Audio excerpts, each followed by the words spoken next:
We are in a revolution. But it is a revolution in which the side that fires the first shot loses. We will not fire any shots because our weapon is uncommon good sense.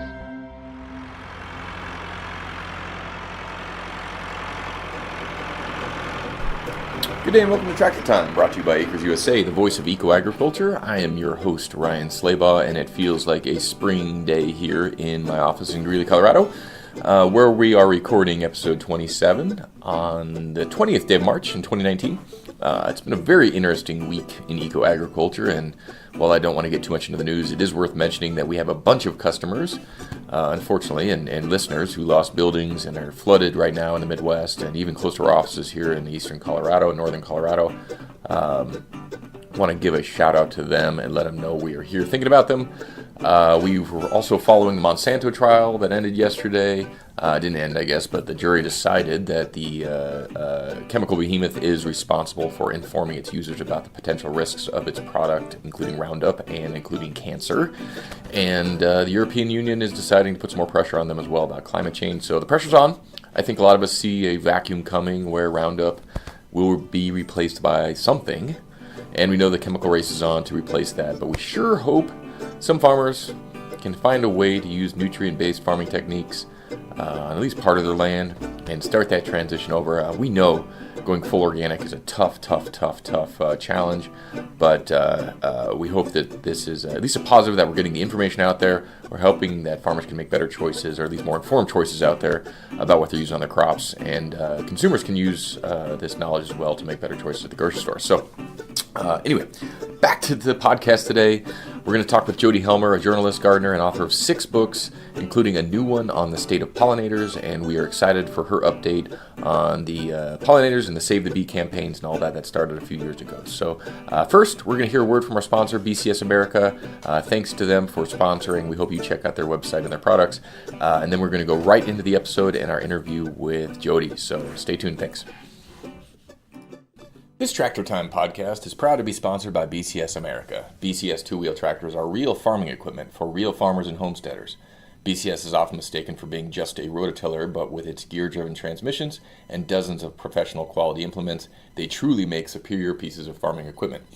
Engineered and built in Italy, where small farms are a way of life, BCS two-wheel tractors will exceed the standards of quality and durability you expect of your agriculture equipment. With PTO-driven attachments like rototillers, flail mowers, rotary plows, power harrows, chippers, shredders, snow throwers, even a utility trailer and a high-pressure irrigation pump, BCS America can supply tools you need to get jobs done. Even on large farms where a four-wheeled tractor is a necessity, BCS two-wheel tractors will tackle jobs that simply can't be done right or safely with the larger machines, from mowing steep slopes and along pond banks to working soil in high tunnels and hoop houses. Check out bcsamerica.com to find their full lineup of tractors and attachments and watch videos of BCS in action. That's bcsamerica.com. Welcome back. Today's episode is all about our connection between how we grow our food and our current state of the environment. Jodi Helmer, a journalist, a gardener. She's an author of 6 books. She and Island Press are releasing a new book, Protecting Pollinators, which I just got a copy of after I finished the interview. But we wanted to take this chance to talk bees and butterflies with her, even talk about long-nosed bats. We haven't had an episode dedicated to pollinators yet, and we needed one because they're so important to our ecosystems and they're so important to growing healthy food. So we wanted to turn the hour over to Jodi. We asked her a bunch of questions. We hope you enjoyed this Jodi episode. Helmer, welcome to Tractor Time Podcast. Thank you for joining us today. Thank you for having me. You are a journalist, gardener, author. But first, before we get into all that, I wanted to see where are you calling in from today? Can you kind of describe your surroundings so we can have a picture? Sure. I live in rural North Carolina, about an hour east of Charlotte, and I live on a little farm, more of a homestead really, where we raise chickens and goats and a very naughty donkey, and do a whole lot of gardening on just a few acres.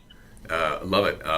We talked to some large-scale cattle farmers on the last episode, so this is going to be a perfect contrast to to what we were talking about last week, which is getting into a little more of the finer points of growing, and especially those ever important pollinators. Can you tell us a little bit more about your work and what do you do outside of the small farm? Sure. So I am a freelance journalist and author. I've been doing this since about 2002, and my focus is primarily on writing stories about food, farming, and the environment. So I cover everything from how to garden for pollinators and what you should do with your goat milk to how technology is helping beekeepers avoid theft, and how farmers markets are struggling to attract farms, those sorts of things. That's and that's certainly how we met Jodi, was through her work with Civil Eats and through the work with our magazine as well. Mm-hmm. So we're really excited to get an hour with her to talk a little bit. So let's go right back into it. Wanted to go into, you have a new book coming out in April. You had, I believe this is your fourth book, is that correct, coming out? This is my sixth book, I'm sorry. Yes. Yes, that's okay. And can you tell us number 6. And it's called Protecting Pollinators. So can you talk a little bit about what a reader could expect? Sure. It's called Protecting Pollinators, How to Save the Creatures That Feed Our World. And it looks at the various threats that pollinators are facing. So things like habitat loss, pesticide use, invasive species, climate change, and what is being done to help them. So there's been a lot more awareness of the perils that pollinators are facing, and with that has come really a renewed focus on solutions. And so while the threats are major, there are also a lot of really good and hopeful things that are happening from a solutions perspective. And so the book looks at both the threats and the solutions. And it's really aimed at a general reader who's interested in what's happening with pollinators and what they could potentially do to get involved and support pollinator health. Thank you for that. And we'll get into how to get that book toward the end of the podcast. And want to make sure folks know how to get that. But just really wanted to set the stage for the fact that Jodi knows what she's talking about. She's really researched this. She's gone into the state of pollinators. She's looked at the latest studies. We talked before we started recording that was one of the challenges, is that so many things are changing and so much information is coming to light about pollinators and their role in our food systems that there's probably going to be needed an update to this book. So at some point down the line. So could you talk a little bit about some of the research you did going into the book and kind of give us a little state of the union on the bee and butterfly population and the pollinators out there, excuse me. Yeah, absolutely. So like you said, it is a moving target. It's really, there are a lot of things happening and things are changing very quickly. And just as one example, when I started working on the book and talking about monarch decline, there were a 90+% decline in the monarch butterfly population. And the numbers change a little depending on who is reporting them. But there's an agreement that it's sort of in the 90% range. And just yesterday, Texas A&M University released some research that showed that this year, the number of monarch butterflies that migrated to Mexico was up as much as 144%. So we're seeing some big swings as far as the populations go, which is good news. There's swings in the right direction. From a more general standpoint, there are right now 72 pollinators listed on the endangered species list. And most of those are likely pollinators that you have probably never heard of. But some of them, like the lesser long-nosed bat or the little Mariana fruit bat, are ones that are a little bit more common, and their numbers are declining greatly. And so when we talk about pollinators, we're talking about everything from mammals like bats to birds and bees and butterflies and moths, as well as a couple of other insect pollinators. And so we're seeing some pretty widespread declines in population, and honeybees get most of the headlines, and for good reason. They're very important pollinators, but there are a lot of pollinators that are really struggling. And in fact, the rusty-patched bumblebee made history in 2017 when it was added to the endangered species list, because it was the first domestic bee to be added to that list. Interesting. So, interesting. Yeah. So I guess let's talk a little bit about the threats and what's happening with the pollinators. Obviously, you mentioned there's some, the monarch butterfly. I was out in Monterey, California, a few weeks ago, and they were just getting ready for the big. They were just starting to ramp up, I guess, the big expectation for the migration patterns coming in. But there's a lot of nervousness, and there was a lot of people going, I don't know what to expect this year. And so that's really positive that they saw an increase. I assume, though, that is that did they have did the study explain what that increase, where that came from, and what was triggering that? So the study just came out yesterday. So right now I have only had the opportunity to look at the news release and not the actual data. So I am not sure if they're having, if they have really explained. They did not in the news release. Okay. That makes sense. Well, we'll go ahead. I don't know what's creating that. We'll post that link to the news release and any information on the blog or about this podcast, so people can learn more as that progresses. But that's but to get back to the challenges a little bit, are the same challenges that are, say, affecting fruit bats the same challenges that are affecting the I guess the A-list pollinators like the bees and butterflies? It's funny that you have an A-list of pollinators. Yes. So to different effects. So the main challenges that pollinators are facing are habitat loss, pesticide use, invasive species, and climate change. And those are affecting all pollinators to certain degrees. It depends on the specific pollinator and its habitat and whether it's a specialist pollinator. In other words, it relies on one specific plant or flower, or a generalist pollinator that can access nectar from various flowers. How dramatically each of these threats is impacting them. So, oh, go ahead. No, it makes a lot of sense. I'm sorry, I didn't mean to interrupt you. No, that's okay.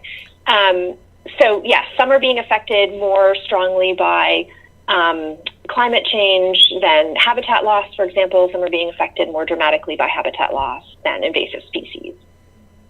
That makes sense. And it seems like because most environmental problems, it's complicated. There's not a single source or a single solution. But it seems like a lot of these problems are fairly new. These are ones that we invented and we introduced at some point. Through climate change, through the toxins. Do we have any baseline data for what and I hate to use this word, but normal or what an average bee and butterfly population, and kind of when do we start measuring all this? That's a really good question, and it's a really hard one to answer. So one of the things that I learned in the process of researching this book is we have the most information really about honeybees. And one of the reasons that we have so much good information about honeybees is because they live in boxes. And so they are really easy to study.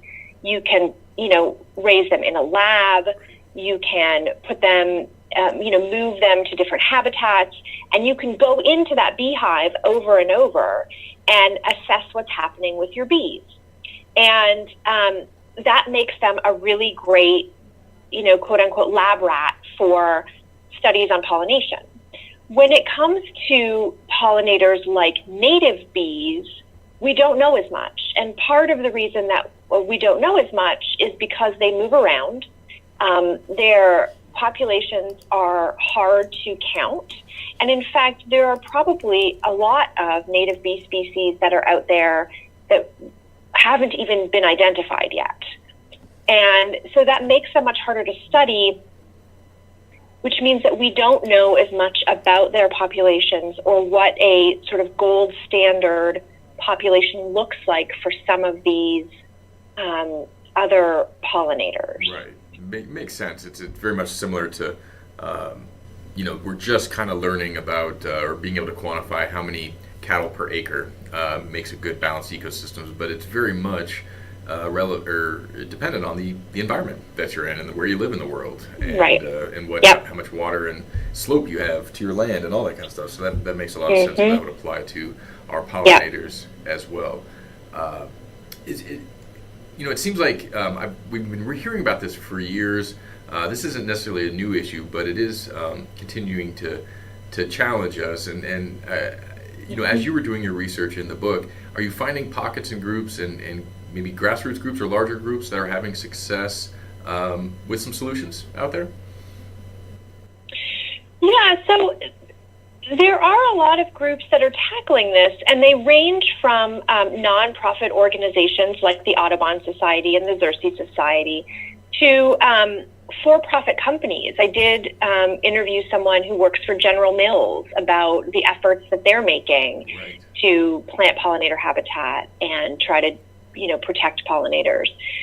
So there's some really interesting across-the-board efforts directed at this, and some of them are having some really good success. So, for example, there's a national network called the National Pollinator Garden Network, and in 2015, they launched a campaign called the Million Pollinator Garden Challenge, and the goal was, as the campaign suggests, to get 1 million pollinator gardens planted to help boost habitat. And last month, so this is new news, they announced that they exceeded their goal. There were 1,040,000 pollinator gardens registered in the U.S., Canada, and Mexico. And that created, they're estimating, about 5 million acres of new or enhanced pollinator habitat.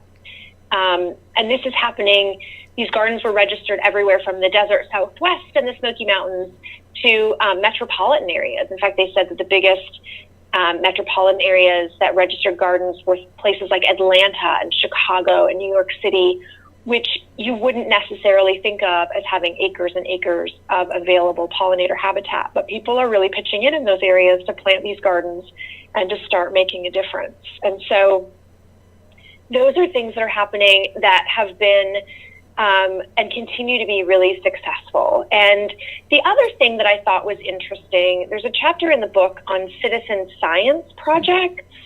And these are essentially projects that, regular people like you and I can get involved with to help deal with some of those pollinator counts, to really get an understanding of what's happening in gardens nationwide. So obviously scientists cannot be everywhere. And they are relying on some observations from these citizen scientists. And the Audubon Society does a couple of them, including they do a great Christmas bird count, and they do a hummingbird count as well. And then the Great Sunflower Project, which started off just looking at bees landing on specific sunflowers, has, pardon the pun, blossomed into one of the biggest citizen science projects in the nation. And those projects, because we have things like smartphones and internet and computers now, have made it easy for people to upload their data where it can be evaluated by scientists. And that's really helping contribute to our understanding of pollinator populations and pollinator health. And that's one of the ways that scientists are getting information about fluctuations in population. That's fascinating. This probably seems like a really simple question, but I can't figure it out. How do you count bees and butterflies? What's the method? So it depends on the citizen science project. So, unlike cattle or other livestock that has ear tags, and you can say, number 014 went up to the feeder 10 times today, you can't do that, obviously, with birds and butterflies and bees. And so they're just relying on citizen scientists to either watch their bird feeder and say, we had 12 hummingbird visits today. And some of the citizen science projects allow folks to take photos of the birds or the bees so that they can then upload them with their data. And that allows a scientist to say, it's a specific species of hummingbird, it's a specific species of bee, it's not a bee at all, it's a wasp. those kinds of Right. things. And others are, with the Great Sunflower Project, it's counting the number of visits in an hour. So you're looking at a plant for an hour and saying, this is how many pollinators alighted on that plant in an hour. And it may be the same bee is visiting it 3 times, but you're just counting the visits per hour. That makes sense. Thank you. That gives some context to kind of how all this science is Yeah, taking absolutely. place. You said something earlier that was really interesting, and it really gets to the heart of why I was excited to have you on the show. And this topic on the show is a lot of the topics when we talk about farming and big agriculture are really unapproachable for a lot of people, gardeners. They really just don't have the land or the space or the capital to even execute the ideas. But when we talk about planting to support pollinators, it literally is something everybody can do as long as you have a flower pot and a little bit of sunshine. We can create these environments. And so, could you talk a little bit about the scale of these pollinator ecosystems and kind of what's a small idea and then what's a big idea out there? Sure. So you make a good point. This is really something that everybody can get involved in, and it's planting habitat is great. So if you have a balcony or a fire escape or a windowsill or 1,000 acres, and you can plant some flowers that will support pollinators, that's really helpful.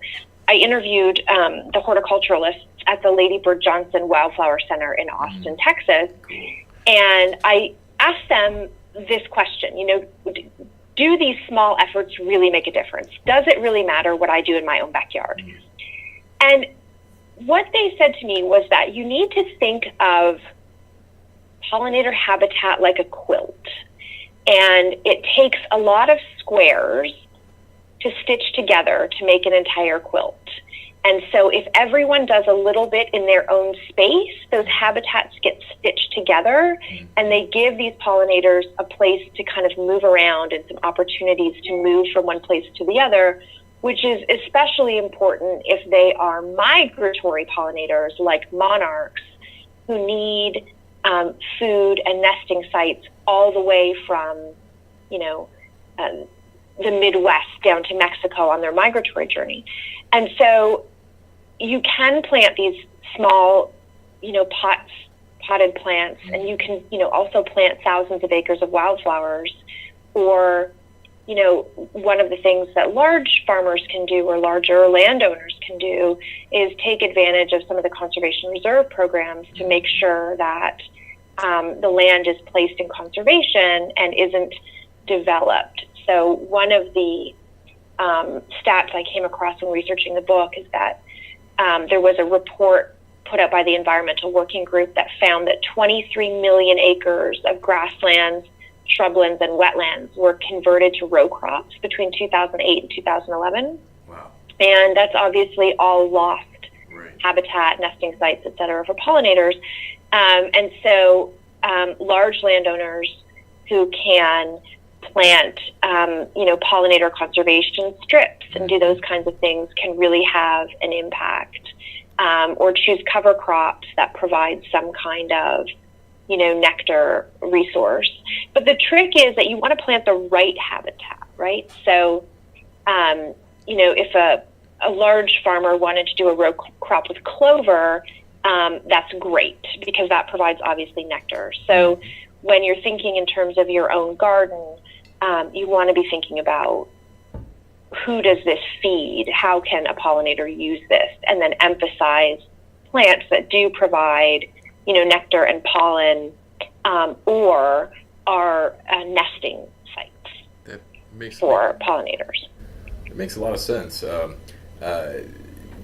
when we talk about creating, pollinator habitat, the idea of, it doesn't take long to get to the idea of permaculture and how, pollinators fit into this permaculture, and especially when you're talking about large-scale agriculture, regenerative agriculture, which is getting to be a huge buzzword. You mentioned General Mills' program. They're really branding that under the idea of regenerative agriculture, which is really exciting. I know we picked on General Mills a lot through the years, but it's always nice to see organizations with that much capital and influence lean over in our direction, and try to do things a little cleaner and a little better. And so Yeah. Anyway, getting off the point, but I really wanted to talk a little bit about, making that next step to permaculture too, is if you're, when you're talking about planting pollinators, you're really talking about creating a system, right? And so a system between your food and the pollinators. And so as you did your research, could you talk a little bit about how does that work? And I wanted to ask about native plants as well, and how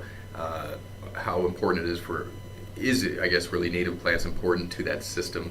And could you talk a little bit about how pollinators fit in the overall system? Sure. So, to your question about native plants, they're super important. It's not that pollinators can't get nectar and pollen from something like a petunia, and I'm not picking on petunias; they're pretty, but they may not be getting the right kind of nectar resources. And I think the example that's easiest to understand is it's not that you and I cannot get calories from fast food, because we sure can. Right. But our bodies perform better when we're eating a healthier, more balanced diet. And pollinators are the same way. And native plants and pollinators have evolved together to provide for each other exactly what the other needs.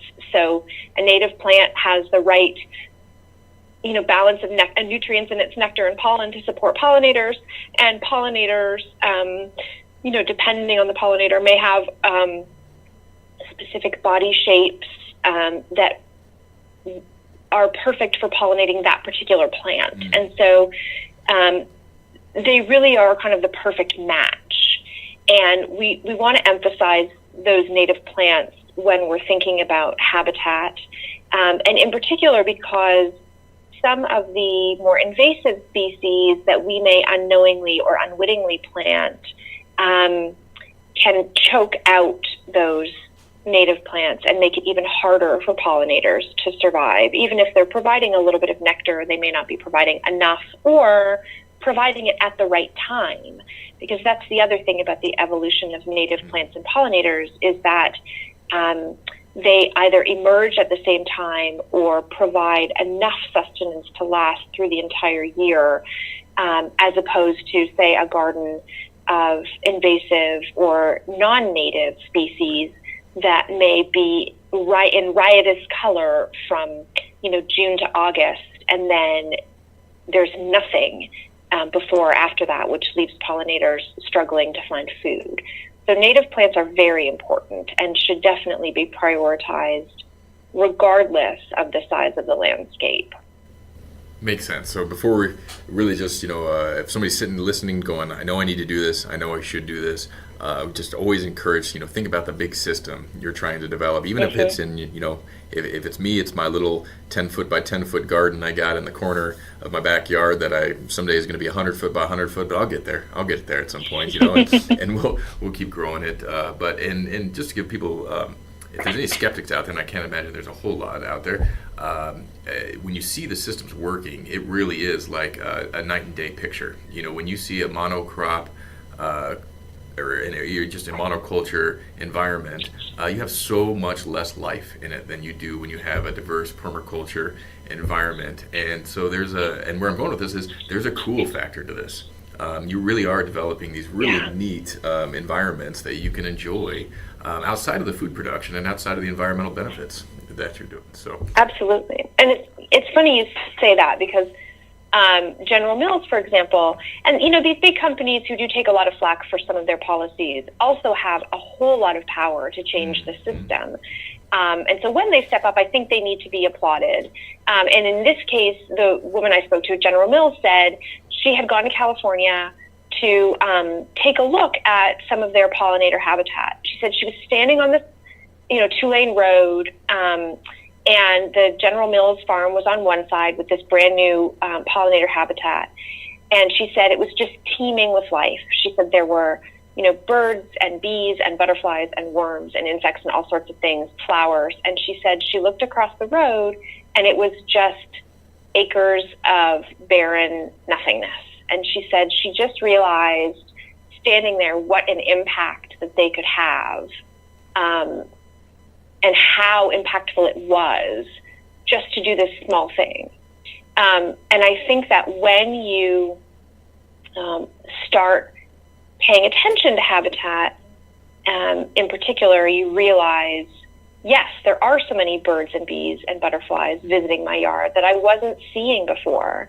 And I think even in the absence of a garden, I think once you start to care about pollinators and recognize that, all of the black and yellow stripy things are not all bees or all wasps. There are a bunch of different insects and different types of bees. You really start to get an appreciation for the diversity of our ecosystem and how much those really small pollinators have a really big impact. That's I appreciate you saying that. You gave me chills, that vision of the General Mills decision maker sitting there seeing the life and seeing the difference. I keep thinking about how can we get more of those decision makers, whether they're politicians or executives in companies, to see that, because the data on paper doesn't have the same romance and the same effect as seeing it in real life, and it's really hard to argue that there is an alternative when you see the difference. And that's really thank you for sharing that story. That'll stay with me. I appreciate it. Let's talk a little bit about I wanted to go into this just because this is kind of the elephant in the room, and this is one of the challenges we have is the amount of we brought up that pesticides and herbicides have a really detrimental impact to pollinators, and I did want to go into this a little bit of just when we're spraying Roundup, whether it's in our backyard or on our crops, what is that doing to the pollinator population, and how is that creating a negative effect on their environment? Right. There are a couple of things happening. So, if you're spraying Roundup, for example, you're killing all the things. Unless it's a Roundup ready crop, in which case it's surviving. But otherwise, you're killing, whatever green growing things are in the environment. And so that could potentially be eliminating a food source for pollinators. So, for example, if I was to spray, I have a bunch of clover that pops up between our stepping stones outside. And if I was to spray that, it would kill it for sure, but it would eliminate that clover as a potential food source for pollinators. So that's one issue. The other issue with pesticides is that pollinators like honeybees forage on the nectar of sprayed plants and then take it back to their hives. And so we're seeing some effects there. And this is definitely a hotly debated issue. And the science, I have to tell you, is a little all over the place. We're definitely seeing neonicotinoids are obviously the main concern, or one of the main concerns when it comes to pollinators. Dicamba is another. And there are, the pesticide companies argue that what we're seeing is results from lab studies that don't accurately reflect what's happening in the field. And then some of the field studies that have been done have had really mixed results. And so I don't think that, we should be spraying pesticides willy-nilly.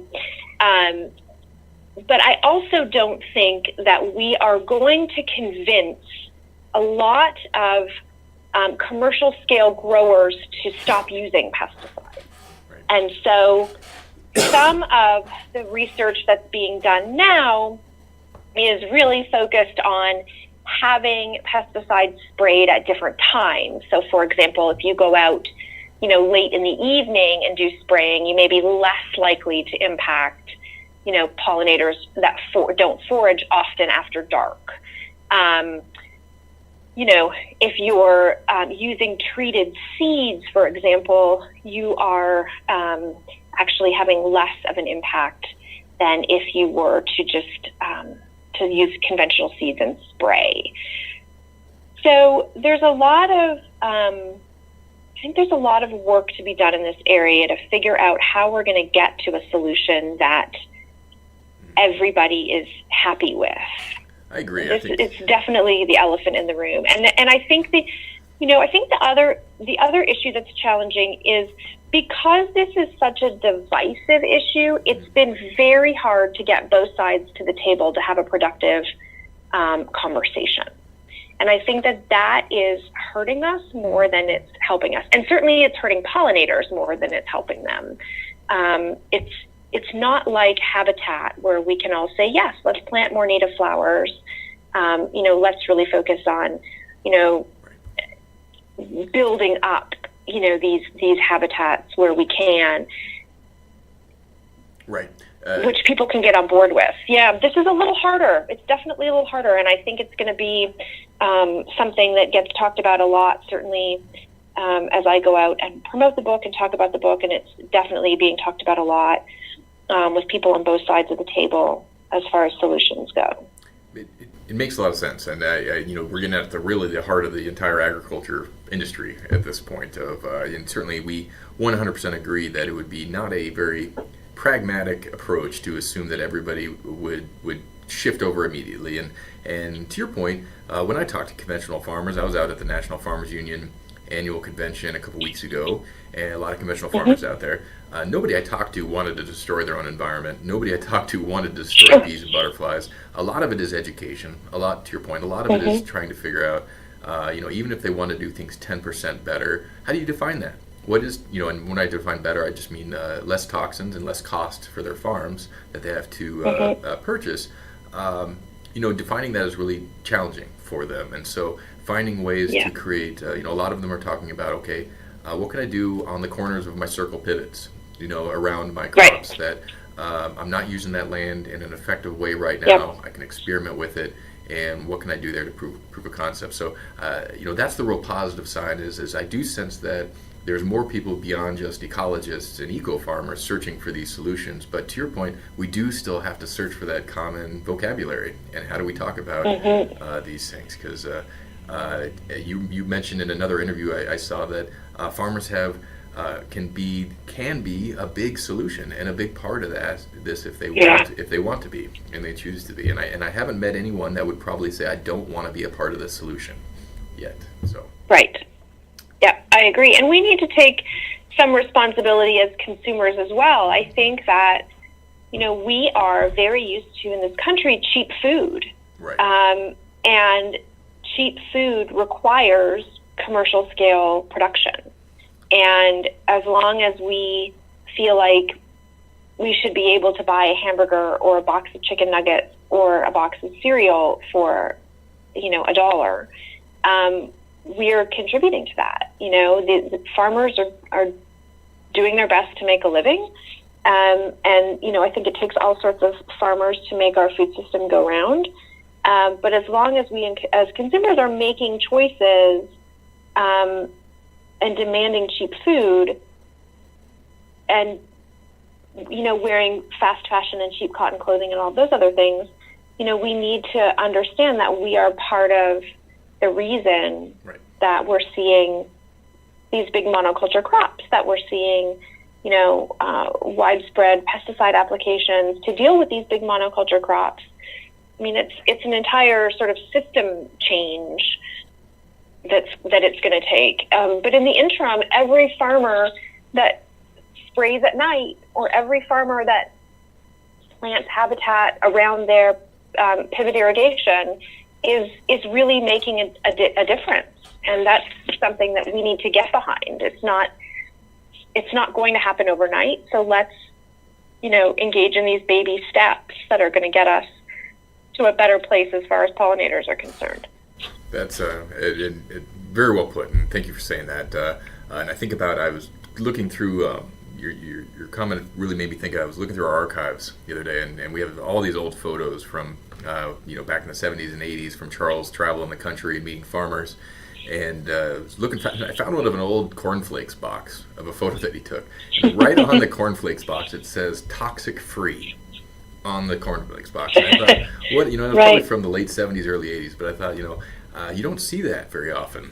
And branded on, and here we were 40, 50 years ago,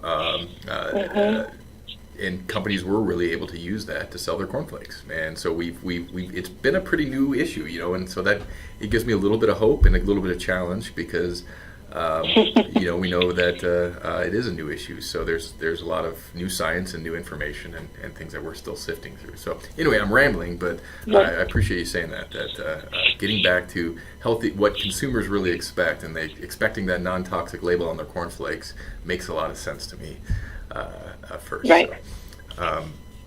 So getting back to a little more of the positive things. So we know that our commercial agriculture industry is one of the challenges to pollinators, one of the challenges to healthy environments in communities where we live, even that is driven by consumers. So what can you, and I'm really going to ask for your personal story here, because I know you've kind of found this passion through your own gardening, and so kind of could you talk about kind of how you discovered this whole area that you became fascinated in, and kind of what got you started here? Yeah, absolutely. So I did not grow up on a farm. I grew up near Toronto, Canada, in a suburb where all the houses looked the same and all the parents drove station wagons, and did not give any thought to where my food came from.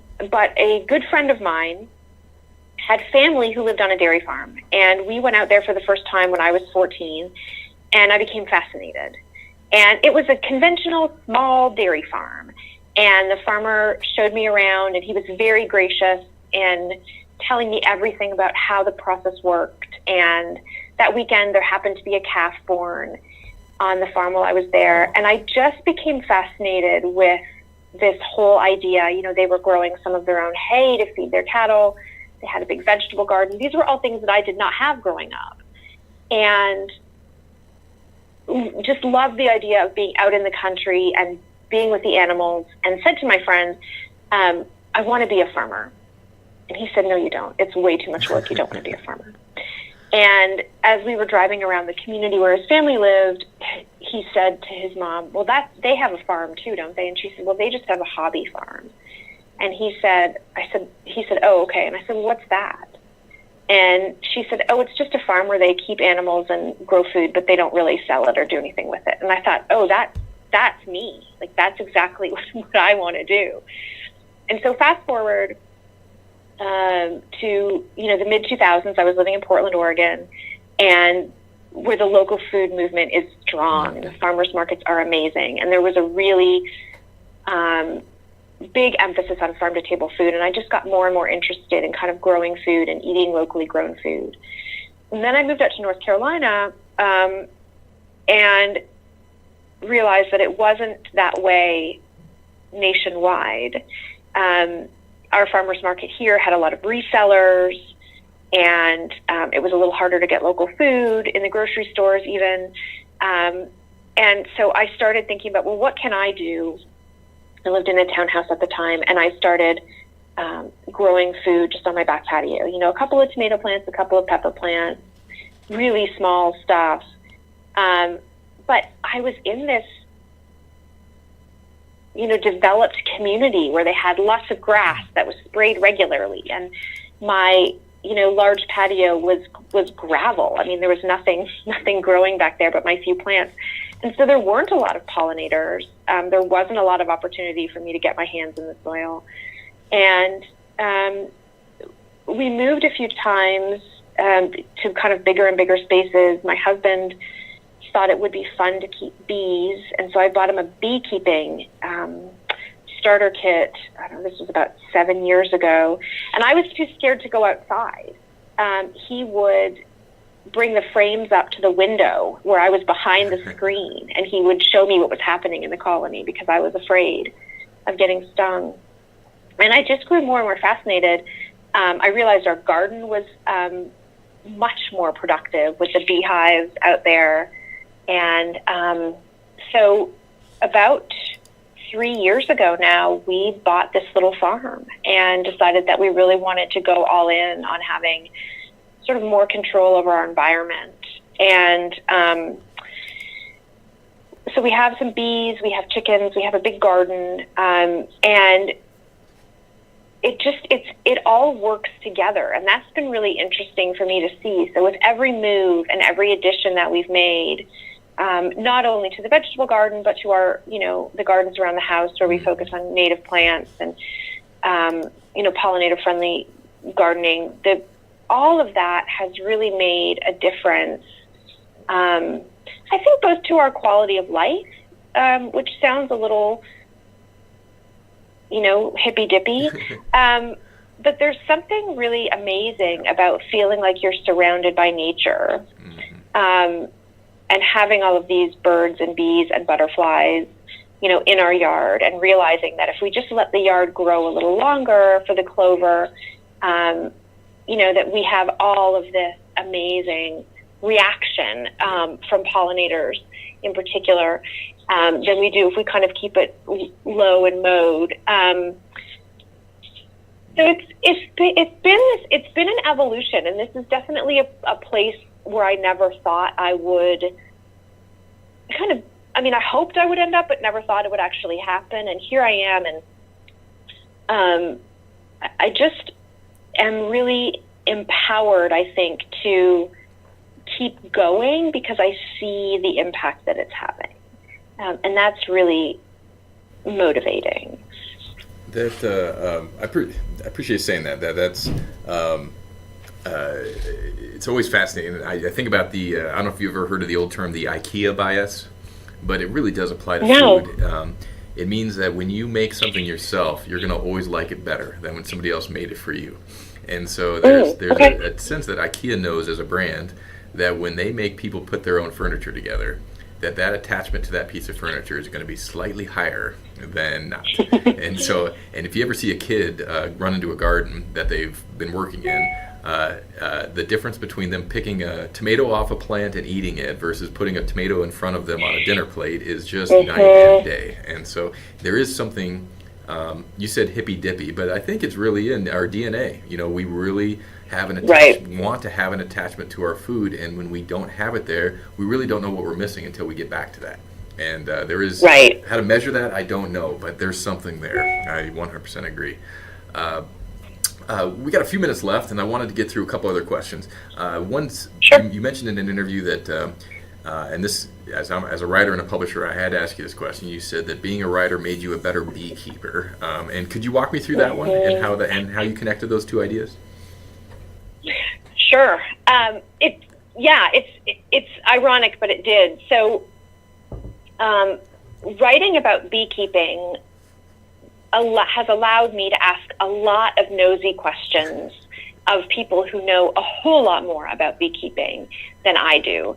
And so I have really learned a lot from the sources that I've spoken to. And one of the biggest lessons I learned, I'm a little embarrassed to cop to, but I will in case there's anybody out there who was in the same position. So when we got bees, I really got into this idea of natural beekeeping.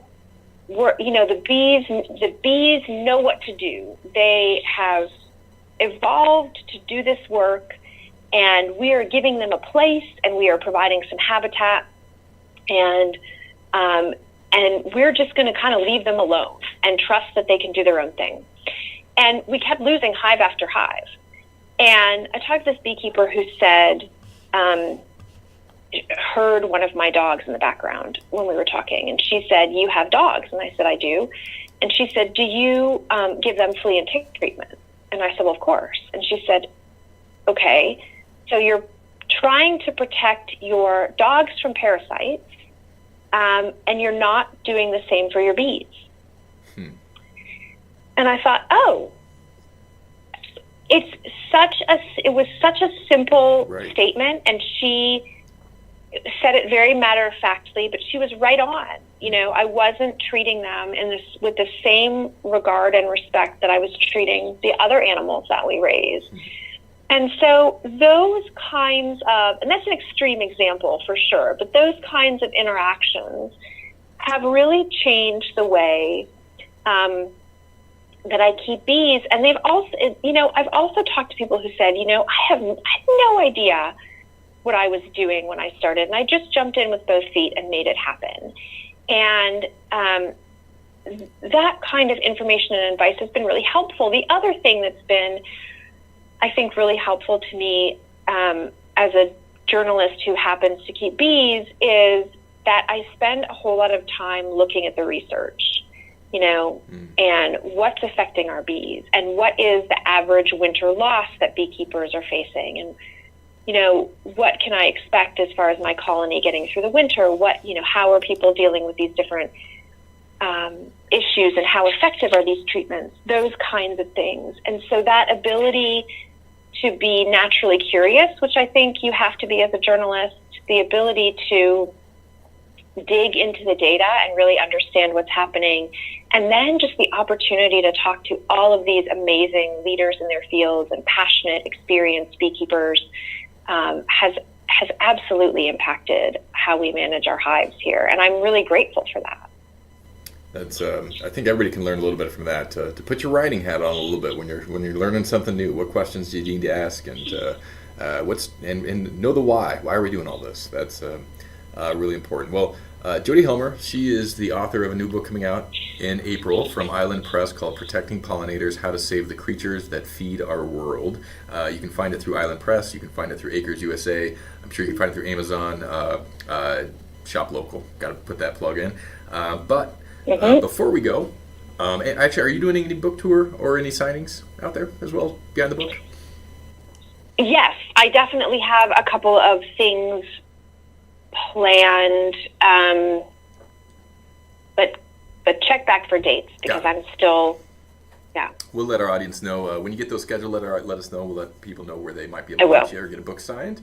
But before we go, I always like to ask every guest, and you're certainly very inspirational in choosing this subject matter of all the ones to study on and focus and communicate what you're learning to the rest of the world. But you answered a little bit about why you were inspired, but why should we all have hope? As you learned in all this research and all this science, what gives you that energy to keep going? I think that the biggest reason that people are interested in this or should be interested in this is because pollinators are so important to the food that we eat. So the statistic is that, 1/3 of 1 out of every 3 bites that we take is a food that we can thank pollinator for. And so I think that is the reason that people should be interested. And I have hope that we are just becoming more environmentally aware and curious and passionate about everything that's happening on our planet, and pollinator health has really gotten a spotlight lately, and I think that's really great.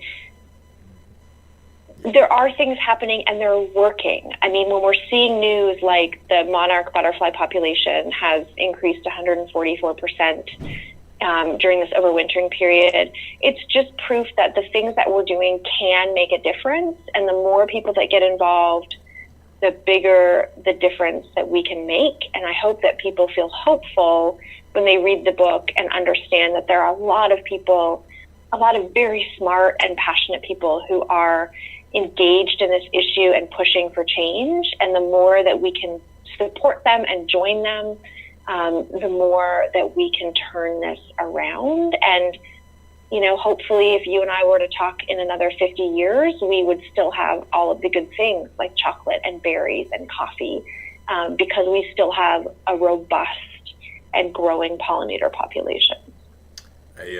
I like it. I think if the world knew that chocolate was at stake, they might have a whole different perception of it. So, I said that in the book. If I had only known in grade school that I should care about pollinators because I love chocolate, I would have been engaged in this issue far earlier. I think that's what it takes. I think you're onto something there. Well, Jodi, good luck with your hobby farm, with your little piece of your quilt that we're all connected to at some point. And let's have you back on in another 50 years and measure this and see where we are at that point. All right?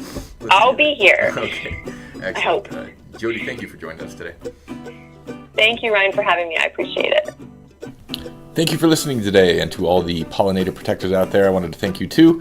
A couple news and notes before we recap. We just went over our 40,000th download of Tractor Time this week, so we wanted to give a big thank you to our audience. Please keep on spreading the word. You can find our podcast at www.acresusa.com, at ecofarmingdaily.com, or anywhere podcasts can be downloaded. So don't forget to subscribe to our magazine too, and have a great week.